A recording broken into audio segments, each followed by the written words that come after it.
सद्गुरु, जब हम मौन होते हैं तब भी अक्सर अपने मन को बड़बड़ाते हुए महसूस करते हैं, जिससे हमें परेशानी होती है और हमारे विचार हमेशा अतीत में और भविष्य की कल्पनाओं में खोए रहते हैं, जिसका कोई फायदा नहीं होने वाला।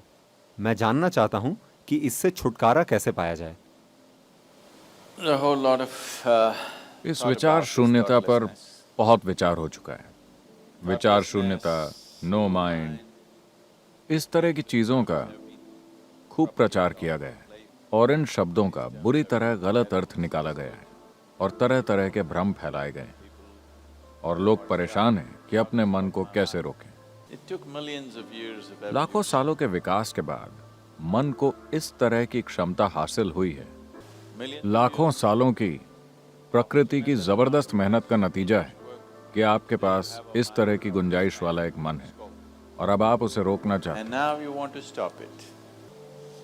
Why is it that you want to stop? हैं। आप उसे क्यों रोकना चाहते हैं? अगर आपका मन आपके लिए लगातार बिल्कुल ही खुशनुमा चीजें पैदा करता तो क्या आप इसे रोकने के बारे में सोचते? नहीं, No. वो बहुत सी दुख भरी चीजें पैदा कर रहा है, इसीलिए आप उसे रोकने के बारे में सोच रहे हैं। This is the conspiracy ये of इंसानी the समझ stupid के खिलाफ against मूर्खों की साजिश है कि ध्यान करने का मतलब है कि आपके दिमाग को जम जाना चाहिए। you. You don't आपको have अपने दिमाग को जड़ करने की जरूरत नहीं है। हम कल ही इसके बारे में बात कर रहे थे। to- You're stuck in the मान traffic लीजिए jam. कि आप ट्रैफिक जैम में फंसे, आप ट्रैफिक से निकलने के लिए संघर्ष कर रहे हैं। ये एक तरह का अनुभव है।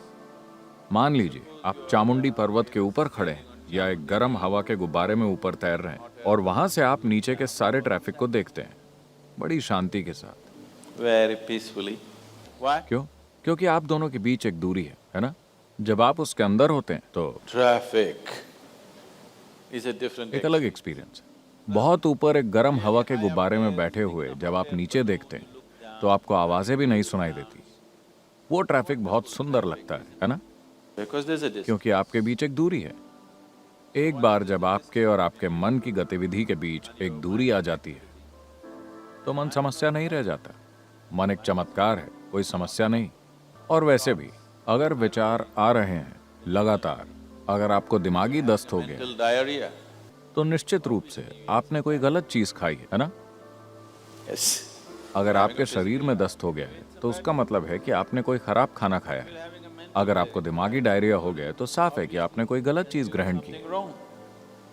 What this wrong thing could be? ये गलत चीज यह हो सकती है कि जिस पल आपने अपनी पहचान किसी ऐसी चीज से जोड़ी जो आप नहीं हैं, फिर आप बर्बाद हो जाते हैं। आपका मन लगातार चलता रहता है, कोई दूसरा तरीका नहीं है।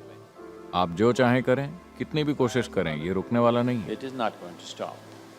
अगर आप किसी भी ऐसी चीज से अपनी पहचान नहीं जोड़ते जो आप नहीं हैं, तो आप जानते हैं कि सभी चीजों के साथ कैसे रहना है, आप जानते हैं कि सभी चीजों का इस्तेमाल कैसे करना है, लेकिन आपकी पहचान उनसे नहीं होती। तो आप देखेंगे कि अगर आप यहाँ बैठते हैं तो आपका मन ऐसा होगा। अगर आप इसका इस्तेमाल करना चाहें तो कर सकते हैं, वरना वो बस यूं ही रहेगा। फिलहाल आपके हाथ इस तरह हैं। अरे, आपने उन्हें बांध रखा है क्या इसलिए कि वो इधर उधर जाता है?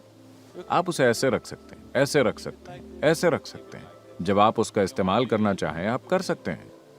तो ये एक उपयोगी साधन है। मान लीजिए कि आपके हाथ इस तरह हो जाएं। कुछ लोग इस तरह हो गए हैं, है ना? अगर वो ऐसे हो जाएं तो आप हंसी के पात्र बन जाएंगे, है ना? अगर ऐसा आपके मन के साथ हो जाए तो भी आप उतने ही हंसी के पात्र बन जाएंगे। बात सिर्फ इतनी है कि आप इस खुशफहमी में जी रहे हैं कि कोई और उसे नहीं देख सकता, लेकिन लोग उसे देख सकते हैं। अगर वो करीब से आपको देखें तो वो देख सकते हैं, Isn't it? And whether they can see it और लोग उसे देख सकते हैं या नहीं, मुद्दा ये नहीं है। मुद्दा ये है कि आपके जीवन की सबसे महत्वपूर्ण क्षमता बेकाबू हो गई। is out of control. इससे फर्क नहीं पड़ता कि लोग उसे देख सकते हैं या नहीं, ये कोई मुद्दा नहीं है। मुद्दा ये है कि आपके जीवन की सबसे महत्वपूर्ण क्षमता काबू से बाहर है, जो हर समय अपनी बेकार की बकवास कर रहा है। वो नहीं कर रहा जो आप उससे करवाना चाहते हैं। So if you have to be अगर आपको इस बीमारी से मुक्ति चाहिए तो आपको खराब खाना बंद करना होगा। गलत खाने या खराब खाने का मतलब है कि आप अपनी पहचान ऐसी चीजों से जोड़ रहे हैं जो आप नहीं हैं। if you sit अगर आप यहाँ बैठते हैं और आपकी पहचान इससे और इससे जुड़ी हुई नहीं है तो आप देखेंगे कि सब कुछ बढ़िया है। फिर आपका मन वो करेगा जो आप चाहते हैं, वरना वो बस यहाँ लटका रहेगा और इसे ऐसे ही होना चाहिए। Mind should मन को हर समय अपनी ही कहानियां नहीं सुनानी चाहिए, उसे वो कहानी सुनानी चाहिए जो आप चाहते हैं कि वो सुनाए, है ना? वरना वो एक बहुत बड़ी बाधा है। it's quite a nuisance.